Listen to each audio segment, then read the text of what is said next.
I had completed Undertale around a month ago and you know, I indeed wanted someone to ask me something about this game, because I loved it, but unfortunately no one did. However, I'm not discouraged. I make videos so I can talk about something without being asked for, and you have to listen to me without objecting.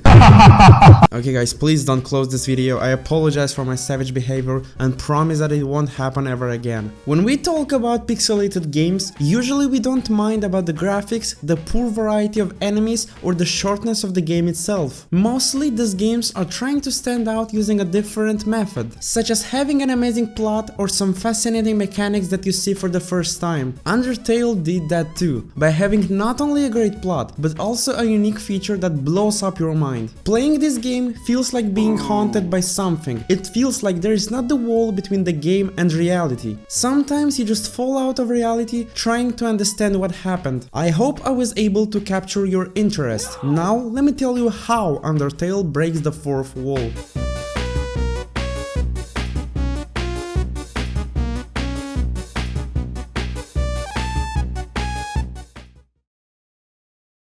Let me start with a quick retell of the plot. A long time ago, a war broke out between humans and monsters. But humans have much stronger souls than monsters do. Therefore, monsters were conquered and banished deep underground. Their realm was sealed with a magic barrier that had a gap at Mount Ebot. The hero has fallen there, and now you have to escape from that place. After waking up, you meet a kind flower named Flowey. Flowey the flower. He teaches us the basics of the game, says that our soul is weak now, and to grow it strong, we have to gain a lot of LV, where LV stands for, of course, love. The flower gives us some love, and when you try to catch it with your soul, you suddenly get attacked by him.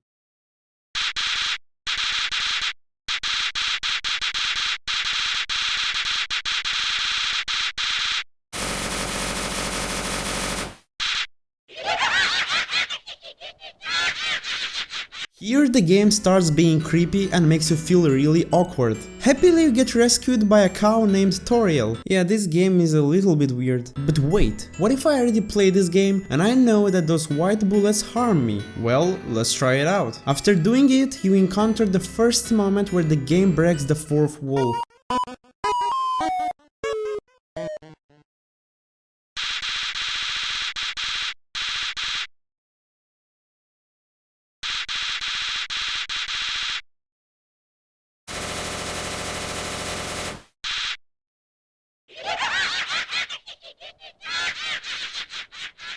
Even if you play this game second time, this moment may be creepy as fuck. However, we're still at the beginning of the iceberg and nothing serious has happened. After being rescued by Toriel, I hope you haven't forgotten that cow already, you are taken to her place, where you even have your own room. You know what? Living under a mountain feels even better than at your own home. But wait a moment, I don't remember planning to live here for the rest of my life. When trying to speak with Toriel about ways to leave this place, she completely avoids answering your questions. All the stuff ends up in a battle with Toriel, where it's literally impossible to die. All that Toriel wants is to protect us from the monsters of the underground, who crave to kill every single human that is trapped in here, in order to gain enough human souls to break the barrier and avenge humans. Basically, if you have low HP in the battle with Toriel, even if you try intentionally to run into bullets to get damage, the bullets will magically avoid your soul to protect you, because as I said, Toriel doesn't mean to kill you. So the most humane thing you can do is to spare her. Yet because most of the players don't really give a shit about all that stuff, they just kill her. However, if you try to complete the game once again, or you just loaded the latest save and now you don't kill Toriel, the game here truly starts to play with the fourth wall. After sparing Toriel, you encounter the Flowey again. He tells you the truth and makes you feel so freaking uncomfortable.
As you probably already understood, Flowey plays a big role in this game. Also, some fourth wall breaking moments occur at nearly the end of the game. Asgo is the main monster and king of the Undertale. He's collecting souls of the humans that are trapped in this place to break the magic barrier. So he's one of our last enemies that we have to pass over to escape this place. But there's a pretty interesting thing. As you probably know, or don't know, Undertale has several routes to the end of the game. Genocide 1, Pacifist and Neutral. So essentially, you can complete the game with killing no monster. That is the Pacifist route. However, if you had killed at least one monster, your Pacifist route is ruined. So here is what I'm leading to. When you encounter Asgo, he literally breaks the fourth wall by destroying the mercy button.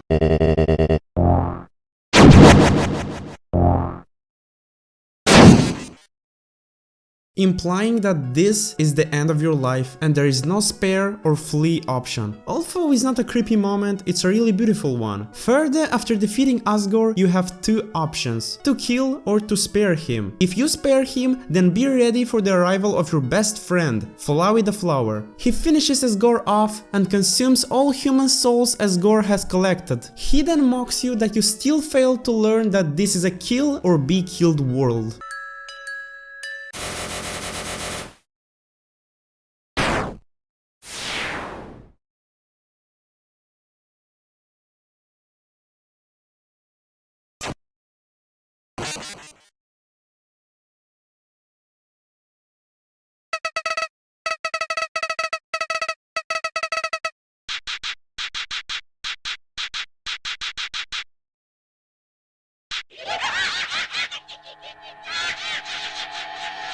Then the game closes itself. To be honest, when that happened to me, my pants became wet for some reason. If you launch the game again, it starts to have lags and the battle with Photoshop Flowey, also known as Omega Flowey, begins.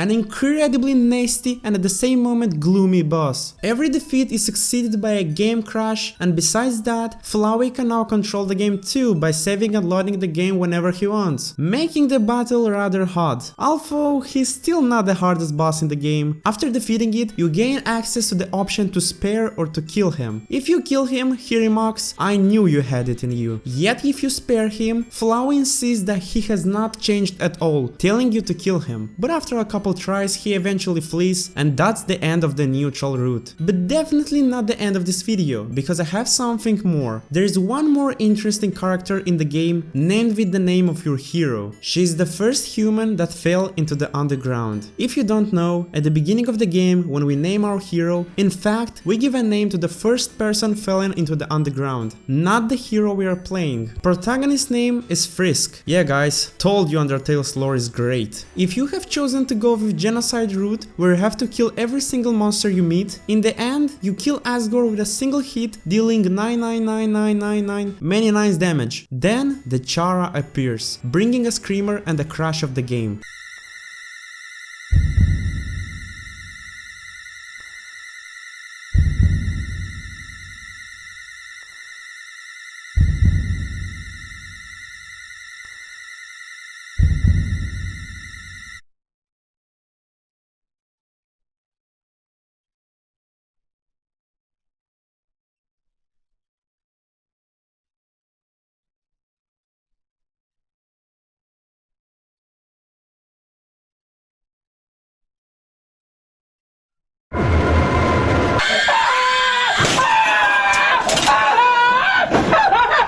the game ends here. So you probably are confused, not realizing where the breaking of the fourth wall is. Well, after that, a secret file is placed on your computer that forever ruins your pacifist ending. Sounds creepy, right? I probably missed some interesting moments that involve the break of the fourth wall, and if I did so, you can leave a comment under the video that I will definitely read and answer to. In the end, I can say that Undertale is a great game with amazing plot, wonderful music, interesting characters, and the main thing, soul. Undertale has a soul, something that not every game nowadays has. Thank you for watching this video, see you in another one.